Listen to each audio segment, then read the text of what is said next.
Welcome to my YouTube channel accountancy class 11 में।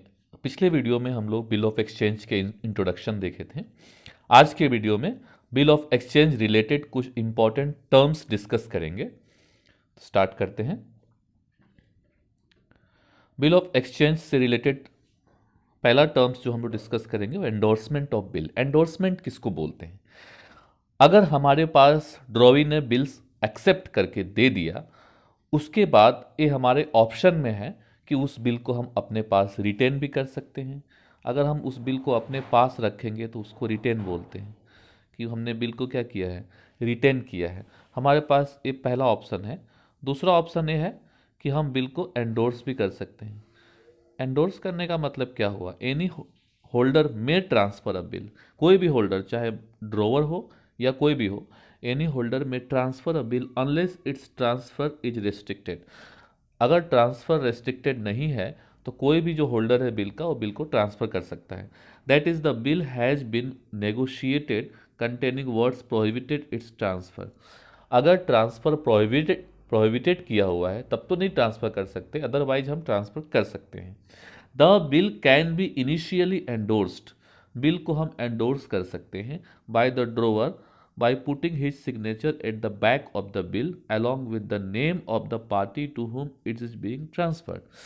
जब drawer पहली बार बिल को किसी को देता है तब वह बिल के पीछे अपना एक सिग्नेचर करता है और किसको ट्रांसफ़र करता है उसका नाम लिखता है।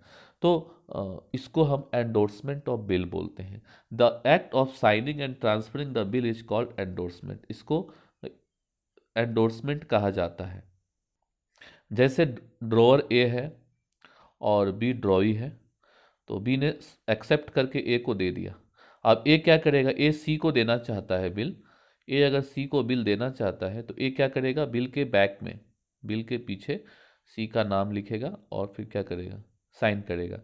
तो ये एंडोर्समेंट कहलाएगा। सी अगर डी को देना चाहता है तो सी भी वही काम करेगा, बिल के पीछे डी का नाम लिख करके और साइन करेगा कि हम इसको ट्रांसफ़र कर रहे हैं। तो इस प्रोसेस को एंडोर्समेंट कहते हैं। नेक्स्ट है discounting of bill. When the bill is encashed from the bank. अगर हमारे पास बिल है और हम इंतज़ार नहीं कर सकते उस दिन तक का जब उसकी मैच्योरिटी होगी, हमें तुरंत पैसा चाहिए, तो हम बिल को बैंक में ले जाएंगे और बैंक से एनकैश करवाएंगे before its due date. Due date से पहले हम उसको एनकैश करवाएंगे। It is known as discounting of bill. इसको हम लोग बोलते हैं discounting of bill. Bank deduct its charges. Bank इसके लिए अपना चार्ज काटता है from the amount of bill and is disburse the balance amount. जैसे मान लेते हैं एक ए को बिल मिला है साइन करके बी से।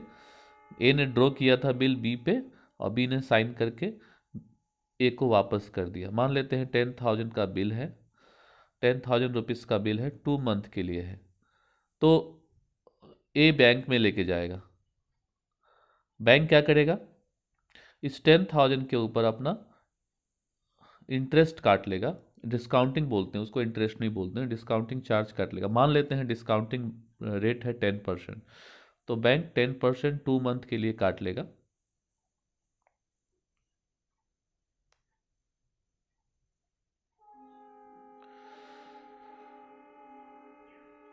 बैंक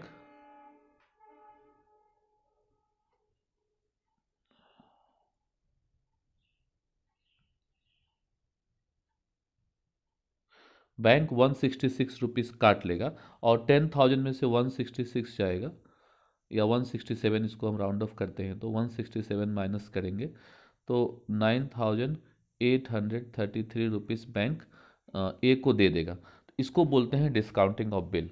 नेक्स्ट है बिल सेंट फॉर कलेक्शन। बहुत सारे ऐसे बिजनेसमैन होते हैं जो बहुत बिजी होते हैं और उनके पास इतना टाइम नहीं होता है कि बिल की मैच्योरिटी डेट याद रख सकें। तो वो बिल को मैच्योरिटी डेट याद नहीं रख पाते हैं, तो इसीलिए वो बैंक को बिल दे देते हैं। It is the process when bill is sent to bank with instruction to keep the bill till maturity. Bill को बैंक को दे दिया जाता है और बोला जाता है कि इस बिल को आप मैच्योरिटी तक रखिए and collect its amount from the acceptors on the date of maturity. और बैंक को इंस्ट्रक्शन देता है कि आप मेरे तरफ से ड्रॉई से पैसा कलेक्ट कर लीजिएगा। अब बैंक मान ले 2 महीने का बिल है, 2 महीने के बाद बैंक क्या करेगा, अपना आदमी भेज करके जो ड्रॉवी है उससे बिल का पैसा कलेक्ट कर लेगा। तो इसको बोलते हैं बिल सेंट फॉर कलेक्शन। जैसे फिर एग्जांपल देते हैं, ए ने ड्रॉ किया बिल बी पे, बी ने साइन करके ए को वापस कर दिया। ए को याद नहीं रहेगा कि कब उसका मैच्योरिटी डेट आएगा, तो ए क्या करेगा, उस बिल को बैंक को दे दिया, डिस्काउंटिंग नहीं कराया, सिर्फ दे दिया कलेक्शन के लिए। और मान लो 2 मंथ हो गया, तो बैंक क्या करेगा, बी के पास जाएगा और पैसा कलेक्ट करके और ए के अकाउंट में, ए के अकाउंट जो होगा उसमें क्या करेगा, जमा कर देगा। तो इस तरह इस प्रोसेस को बोलते हैं bill sent for collection. Next है डिजॉनर ऑफ बिल। डिजॉनर किसको बोलते हैं, जैसे ए ने बी ने ए को बिल एक्सेप्ट करके दे दिया है, ए बिल को बी को सी को दे दिया, सी बिल को डी को दे दिया, इस तरह प्रोसेस में ई तक पहुंच गया है बिल। ई को जाना है बी के पास पैसा लेने के लिए, बट जब ई बी के पास पैसा लेने जाता है तो बी मना कर देता है। तो इस मना करने को ही डिजोनर बोलते हैं। व्हेन द ड्रॉवर और एक्सेप्टर ऑफ द ड्रॉवी और acceptor of the bill fails to make payment of the bill on the date of maturity is called dishonour of bill. अब डिजोनर का जब केस हो गया तो ई जो होगा डी को डेबिट करेगा, डी सी को डेबिट करेगा, सी ए को डेबिट करेगा और ए दोबारा से बी को डेबिट करेगा। तो इस प्रोसेस को हम डिजोनर ऑफ बिल बोलते हैं। नेक्स्ट है noting of bill.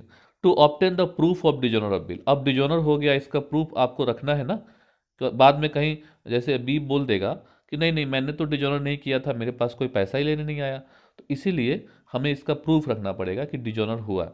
It is recent to the drawee through a legally authorise person called notary public. अब हम गए पैसा लेने, उसने पैसा देने से मना कर दिया, तो हम अपने वकील को भेजेंगे या नोटरी पब्लिक को भेजेंगे। Charges a small fee for providing this service. वो जाएगा उसके पास और स्टैम्प पेपर पे लिखवाएगा कि हाँ आप पैसा नहीं देंगे। तो इसको हम लोग बोलते हैं नोटिंग। और इस प्रोसेस में जो नोटरी पब्लिक, जो वकील जाएगा और जो चार्ज करेगा उसको नोटिंग चार्ज बोलते हैं। मतलब वो तुम्हारी तरफ से ड्रॉवी के पास गया और उससे नोटिंग चार्ज उसके ऊपर डिजोनर का चार्ज लगा करके और चला आया, तो उसके प्रोसेस के लिए जो फी लेता है वो नोटिंग चार्ज होता है। फिर से एक एग्जांपल देखते हैं। ए ने बी को बिल ड्रॉ किया, बी ने साइन करके ए को दे दिया, ए ने सी को दे दिया, सी ने डी को दे दिया और डी ने ई को दे दिया।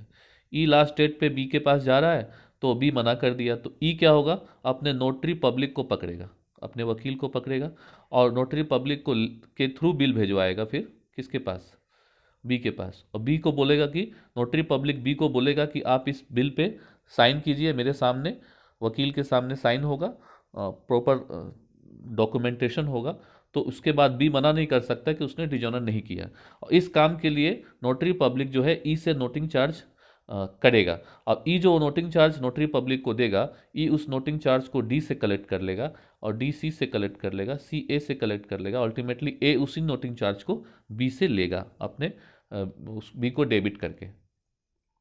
नेक्स्ट है retirement of bill. Retirement of bill क्या होता है, when the drawee makes the payment, जब ड्रॉई पेमेंट कर देता है of the bill before its due date, it is called retirement of bill. जैसे मान लेते हैं, फिर दोबारा देखते हैं, ए और बी, ए ने बिल ड्रॉ किया बी पे, बी ने एक्सेप्ट करके ए को दे दिया और ए ने सी को दे दिया और सी ने डी को दे दिया, बिल डी तक पहुंच गया।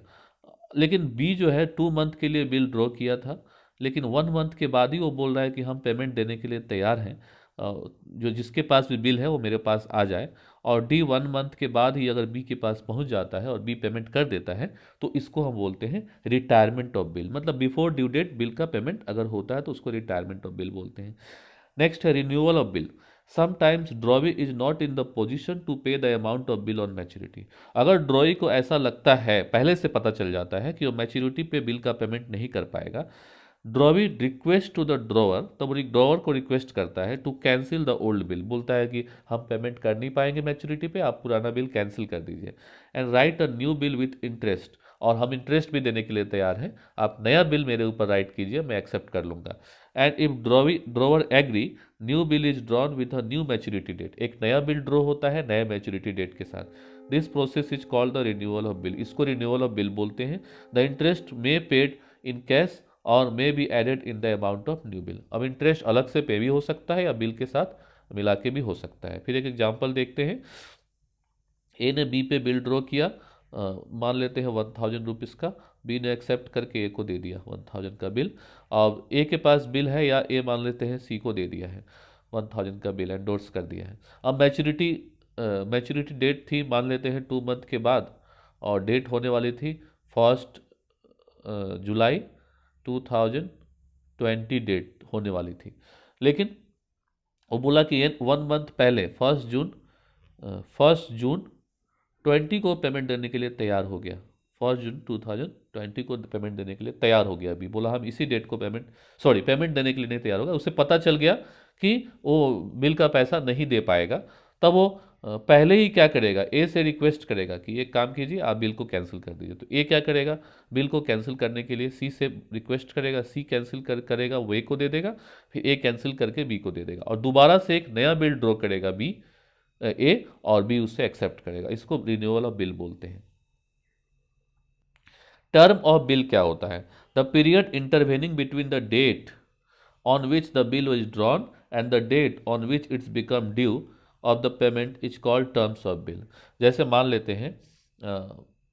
हैं कि 1 जनवरी 2020 को 10,000 का बिल ड्रॉ किया है 2 मंथ के लिए, 2 मंथ के लिए बिल ड्रॉ किया है। तो 2 मंथ बाद 2 मंथ इसमें ऐड हो जाएगा, जनवरी में 2 मंथ ऐड हो जाएगा। तो 1 मार्च 2020 को बिल क्या होगा, मैच्योरिटी होगा। इसमें और 3 दिन हम ऐड करेंगे, बाद में इसको डिस्कस कर रहे हैं। 4 मार्च को बिल मैच्योर्ड होगा। तो इसके बीच का जो टाइम है 2 मंथ के आसपास का जो टाइम है, इस 2 मंथ के टाइम को टर्म ऑफ बिल बोलते हैं। नेक्स्ट है ड्यू डेट, किसको बोलते हैं। Due date is the date on which the payment of bill is due, जिस दिन बिल का पेमेंट ड्यू होगा उसको ड्यू डेट बोलते हैं। In case bill of sight, bill of sight किसको बोलते हैं। बिल 2 तरह के होते हैं, bill at sight, bill after date and bill after sight. 3 तरह का बिल होता है। जिस दिन हमने बिल ड्रॉ किया उसी दिन एक्सेप्ट कर लिया गया तो बिल एट साइट बोलते हैं। तो इसमें ड्यू डेट क्या होगा, due date of the date on which the bill is presented for payment, जिस दिन बिल प्रेजेंट किया गया है पेमेंट के लिए उसी दिन उसका ड्यू डेट होगा। बिल आफ्टर डेट अगर है तो हम जिस डेट को साइन किए ड्रॉ किए हैं और ड्रॉई उस डेट को एक्सेप्ट किया है वो अलग अलग डेट है। तो ड्यू डेट जो होगा date of drawing plus term of bill, bill का जो टर्म है 2 मंथ का बिल है तो 2 मंथ, और 3 मंथ का बिल है तो 3 मंथ उसमें ऐड हो जाएगा। Bill after sight, due date तब क्या होगा, बिल आफ्टर साइट मतलब देखने के बाद बिल ड्रॉवी के पास जब पहुंचा उस डेट से अगर कैलकुलेशन अगर होना है तो डेट जिस दिन एक्सेप्ट करता है प्लस टर्म ऑफ बिल। जैसे हम एग्जांपल देते हैं, जैसे अगर हमने बिल ड्रॉ किया 1 अप्रैल 2020 को 5000 का बिल ड्रॉ किया 1 मंथ के लिए, ठीक है, और एक्सेप्ट करने वाले ने उसको 5 अप्रैल को एक्सेप्ट किया, 5 अप्रैल 2020 को उसने एक्सेप्ट किया, या इस डेट को उसने एक्सेप्ट किया, इस डेट को हमने ड्रॉ किया। तो ड्यू डेट अलग अलग कंडीशन में अलग अलग हो सकता है। जैसे अगर बिल एट साइट हुआ, बिल एट साइट हो क्वेश्चन में लिखा होगा कौन सा बिल है, बिल एट साइट अगर होगा तो ड्यू डेट होगा 1 मंथ, 1 अप्रैल से उसमें 1 मंथ ऐड कर दिए तो 1 मई हो गया, बिल एट साइट में 1 मई हो गया। और अगर बिल आफ्टर साइट होगा तो बिल आफ्टर साइट हुआ तो ड्यू डेट क्या होगा, due date date of drawing, drawing का जो डेट है 1 अप्रैल प्लस 1 मंथ, इसमें भी वही होगा 1 मई। लेकिन बिल आफ्टर साइट अगर है, बिल आफ्टर साइट, तो इसमें डेट ऑफ एक्सेप्टेंस देखते हैं तो 5 अप्रैल को डेट बिल एक्सेप्ट किया गया उस दिन से 1 मंथ ऐड करेंगे तो 5 मई होगा। नेक्स्ट है डेज ऑफ ग्रेस। अभी जो हम किया है उसमें देखा कि यहाँ पे हमने कहीं भी ग्रेस पीरियड नहीं दिया है अलग से, लेकिन अलग से 3 दिन का ग्रेस पीरियड दिया जाता है। क्या बोलते हैं days of grace? Drawee is allowed 3 days extra after the due date. Due date के बाद 3 दिन और एक्स्ट्रा अगर दिया जाता है तो उसको डेज ऑफ ग्रेस बोलते हैं। Of the bill for making payment such 3 days are known as days of grace. It is custom to add a days of grace. जैसे अब पिछले में देखें कि ड्यू डेट कितना आया, फर्स्ट में, फर्स्ट में आया, फर्स्ट में आया, फिफ्थ में आया। तो मान लेते हैं फर्स्ट में ड्यू डेट आया है, तो फर्स्ट में और 3 दिन ऐड कर देंगे तो क्या हो जाएगा? 4 मई। तो ये ड्रॉवी के पास ऑप्शन है कि वो 1 मई से लेके 4 मई तक पेमेंट कर सकता है, मतलब 4 मई लास्ट डेट होगा। उसी तरह अगर 5 मई अगर ड्यू डेट है तो उसमें 3 दिन ऐड कर देंगे तो क्या हो जाएगा? 8 मई ड्यू डेट होगा। तो ड्यू डेट जो होगा उसमें 3 दिन एक्स्ट्रा ऐड करके ड्यू डेट निकालते हैं तो उसको डेज ऑफ ग्रेस बोलते हैं। डेट ऑफ मैच्योरिटी किसको बोलते हैं? The date which comes after adding 3 days. 3 days add करने के बाद जो डेट आता है of the grace, days of grace add करने के बाद 3 दिन डेज ऑफ ग्रेस ऐड करने के बाद जो डेट आता है, ड्यू डेट में 3 दिन ऐड करने के बाद जो डेट आता है उसको हम लोग डेट ऑफ मैच्योरिटी बोलते हैं। जैसे बिल अगर 1 अप्रैल को ड्रॉ हुआ है, 1 अप्रैल को ड्रॉ हुआ है 1 मंथ के लिए, तो ड्यू डेट क्या होगा? ड्यू डेट तो 1 मंथ ऐड कर दिए तो 1 मई हो गया। लेकिन डेट ऑफ मैच्योरिटी क्या हो? दोनों अलग अलग चीज़ें। डेट ऑफ मैच्योरिटी किसको बोलेंगे? इसमें और 3 दिन ऐड कर देंगे तो 4 मई हो जाएगा date of maturity. Due date अलग होता है और डेट ऑफ मैच्योरिटी अलग होता है। अच्छा, इसमें दो चीज़ याद रखना है कि इन case of public holiday, public holiday किसको बोलते हैं? जो हमारे कैलेंडर में दिया होता है कि इस दिन हॉलीडे होगा उसको पब्लिक हॉलीडे बोलते हैं। मतलब हमें पहले से पता है कि ये पब्लिक हॉलीडे है, 15 अगस्त है, 26 जनवरी है या 2 अक्टूबर है, तो ये हमें पहले से पता है कि ये पब्लिक हॉलीडे है। तो पब्लिक हॉलीडे अगर है उस दिन अगर डेट ऑफ मैच्योरिटी आपका आ रहा है, मान लो डेट ऑफ मैच्योरिटी 15 अगस्त को आ रहा है और पब्लिक हॉलीडे को आ रहा है, तो डेट ऑफ मैच्योरिटी एक दिन 1 डे बिफोर होगा, तब वो डेट ऑफ मैच्योरिटी 15 अगस्त अगर है तो 14 अगस्त हो जाएगा, एक दिन पहले हो जाएगा। And in case of emergency holiday, अगर इमरजेंसी हॉलीडे है तो date of maturity will be 1 day after. Emergency holiday किसको बोलते हैं? जैसे अब भारत बंद का डिक्लेयर हो गया कि 8 दिसंबर को भारत बंद होगा, तो बंद हो गया तो अब इमरजेंसी हॉलीडे डिक्लेयर हो गया, तो इस दिन एक दिन फिर बाद में डेट ऑफ मैच्योरिटी आएगी। जैसे मान लेते हैं 8 दिसंबर को कोई बिल ड्यू होना था, लेकिन 8 दिसंबर को भारत बंद हो गया, तो डेट ऑफ मैच्योरिटी फिर क्या होगा? 9 दिसंबर होगा। तो ये इमरजेंसी हॉलीडे के केस में एक दिन बढ़ जाता है डेट ऑफ मैच्योरिटी, लेकिन पब्लिक हॉलीडे में एक दिन कम हो जाता है, ये चीज़ याद रखना है। एक क्वेश्चन देखते हैं। Find out the due dates of the bill in the following cases. Due dates, यहाँ पे ड्यू डेट्स निकालने बोला है, लेकिन हमें पता है कि 3 दिन ऐड करना ही पड़ता है क्वेश्चन में, हर क्वेश्चन में 3 दिन ऐड करना पड़ता है, तो हमें यहाँ पे ड्यू डेट्स 3 दिन ऐड करके ही निकालना है। तो ड्यू डेट्स यहाँ पे मतलब हम डेट ऑफ मैच्योरिटी निकालेंगे। डेट ऑफ मैच्योरिटी यहाँ पे हमें ध्यान देना है, 29 मई को बिल ड्रॉ किया है, डेट ऑफ बिल है 29 मई, कितने मंथ का है? 4 मंथ का बिल है, तो 29 मई में 29 मई 2017 में हम 4 मंथ ऐड करेंगे, तो 4 मंथ में 4 ऐड कर देंगे और 3 दिन हमें डेज में भी ऐड करना है, 3 दिन हम डेज में भी ऐड करेंगे, तो डेट हमारा आएगा, ये हम फर्स्ट का कर रहे हैं, तो डेट हमारा आएगा 32/9/2017। लेकिन 9th मतलब हो गया सितंबर, सितंबर होता है 30 डेज का, तो 30 डेज का सितंबर होता है, तो 32 डेज तो होगा नहीं, तो इसमें हम माइनस करेंगे 30 डेज, तो 30 डेज हो माइनस करते ही हमारा 1 मंथ बढ़ जाएगा, सितंबर बीत जाएगा, तो ये इसमें 1 मंथ प्लस करेंगे। कैसे निकालते हैं देख लेना है। तो ये माइनस, इसमें जब माइनस करेंगे 30 डेज तो इधर 1 मंथ प्लस कर देंगे, तो यहाँ पे हो जाएगा हमारा 2 अक्टूबर 2017। तो फर्स्ट क्वेश्चन का मैच्योरिटी डेट होगा 2 अक्टूबर 2017। उसी तरह सेकंड क्वेश्चन का देखते हैं। सेकंड में है 31 मार्च 2017, 31 मार्च 2017। अब इसमें भी हमें डेट ऑफ मैच्योरिटी निकालना है। ये 1 मंथ का बिल है तो 1 मंथ ऐड करना है, लेकिन 3 दिन तो हमें ऐड करना ही है। तो हो जाएगा 34/4/2017। लेकिन अप्रैल जो होता है 31 डेज का, अप्रैल मंथ है तो अप्रैल जो होता है वो 30 डेज का होता है।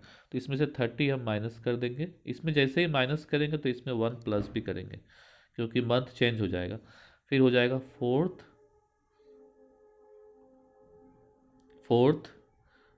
मई 2017। तो इसका मैच्योरिटी डेट होगा 4 मई 2017। थर्ड देखते हैं। फर्स्ट हो गया, सेकंड हो गया, थर्ड देखते हैं।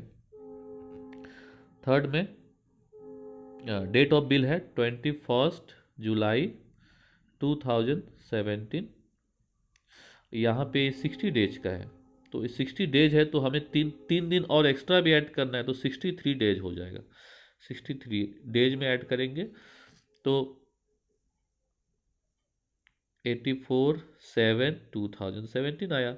लेकिन हमें पता है जुलाई 84 डेज का तो होता नहीं है, 31 डेज का होता है। तो इसमें से 31 माइनस करेंगे, लेकिन 31 माइनस करेंगे तो हमारा जुलाई बीत जाएगा, इसलिए इसमें 1 मंथ प्लस भी कर देंगे। तो यहाँ पे हो जाएगा 3/5/8/2017। लेकिन 8 अब अगस्त में आ गए तो अगस्त भी तो 53 डेज का तो नहीं होता है, अगस्त भी 31 डेज का होता है। तो फिर हम 31 माइनस करेंगे, 31 माइनस करेंगे तो यहाँ पे 1 हमें प्लस भी करना होगा। तो अब हमारा आ जाएगा 22/9/2017। अब यहाँ पे लिखा हुआ है नीचे देखिए, इमरजेंसी हॉलीडे 22 सितंबर। ये हमारा 22 सितंबर है, इस दिन इमरजेंसी हॉलीडे है। तो ये आंसर नहीं होगा। तब आंसर क्या होगा इमरजेंसी हॉलीडे में एक दिन बाद? तो 23 सितंबर 2017 ये हमारा आंसर होगा। इस तरह हम पिछले क्वेश्चन में भी एक बार चेक कर लेते हैं कोई हॉलीडे तो नहीं है। यहाँ पे ये देख लीजिए, ये सेकंड, ये यहाँ पे ये हमारा 2 अक्टूबर है तो 2 अक्टूबर तो पब्लिक हॉलीडे है, तो ये हमारा आंसर नहीं होगा। तब आंसर क्या होगा? एक दिन पहले होगा, पब्लिक हॉलीडे में एक दिन पहले हो जाएगा, ये आंसर नहीं होगा। हमारा आंसर होगा 1 अक्टूबर 2017। ये याद रखना है हमें। ये नीचे जो आंसर आया इसमें कोई हॉलीडे नहीं है। अच्छा, ये थर्ड नंबर क्वेश्चन हो गया। अब फोर्थ नंबर देखते हैं। फोर्थ में है 14 मई 2017, 19 डेज का है। फोर्थ करेंगे, फोर्थ यहाँ करते हैं। फोर्थ में है 14 मई 2017। ये कितने दिन का बिल है? 90 डेज का। तो 90 और 3 दिन एक्स्ट्रा ले लेंगे तो 93 हो जाएगा।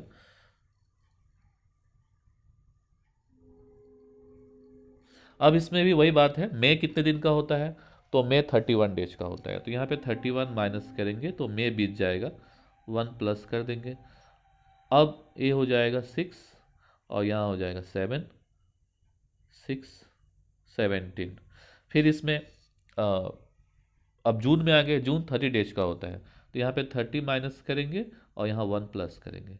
30 माइनस करेंगे तो ये 46 हो जाएगा, 46/7/2017। अब जुलाई भी तो 46 डेज का होता नहीं है, तो यहाँ से भी हम 31, जुलाई 31 डेज का होता है तो 1 माइनस करेंगे और यहाँ पे 1 प्लस कर देंगे। तो यहाँ पे हो जाएगा 15 अगस्त 2017। अब 15 अगस्त तो हमें पता है 15 अगस्त क्या है, पब्लिक हॉलीडे है। तो फिर ये डेट चेंज होकर के क्या हो जाएगा, एक दिन पहले हो जाएगा, 14/8/2017 हमारा मैच्योरिटी डेट होगा। ये फोर्थ का हो गया। फिफ्थ का देखते हैं। फिफ्थ में 28 जनवरी है, 28 जनवरी, ये फिफ्थ का हम कर रहे हैं। फिफ्थ में 28 जनवरी है 2016। इसमें भी वही करना है, 1 मंथ का, ये 1 मंथ का बिल है तो मंथ में 1 ऐड हो जाएगा या 3 दिन एक्स्ट्रा ऐड करेंगे तो टू 2016। लेकिन फरवरी 31 डेज का तो होता नहीं है, तो यहाँ से फिर हमें फरवरी में कितने दिन का होता है, तो ये तो लीप ईयर है, 2016 लीप ईयर है, तो 29 डेज का होगा, तो 29 यहाँ से माइनस करेंगे और यहाँ पे 1 प्लस करेंगे, तो यहाँ पे हो जाएगा 2 मार्च 2016। तो इसका डेट ऑफ मैच्योरिटी होगा 5th का 2 मार्च 2016। उसी तरह 6 नंबर देखते हैं, 31 जनवरी 2016, 1 मंथ ऐड करना है, तो ये 6 नंबर यहाँ बना लेते हैं, 31 जनवरी 2016, इसको भी 1 मंथ का ऐड करना है, 1 मंथ 3 डेज, तो 3 यहाँ पे हो जाएगा 34 टू 2016। ये फरवरी है, फरवरी 34 डेज का होता नहीं है, फिर यहाँ पे हमें 29 माइनस करना है, तो 5 हो जाएगा, 5 मार्च 2016 डेट ऑफ मैच्योरिटी होगा। इस तरह हम मैच्योरिटी डेट निकालेंगे। इसी के साथ ही यह टॉपिक यहीं समाप्त होता है। नेक्स्ट वीडियो में हम लोग जर्नल एंट्री डिस्कस करेंगे। Thank you very much.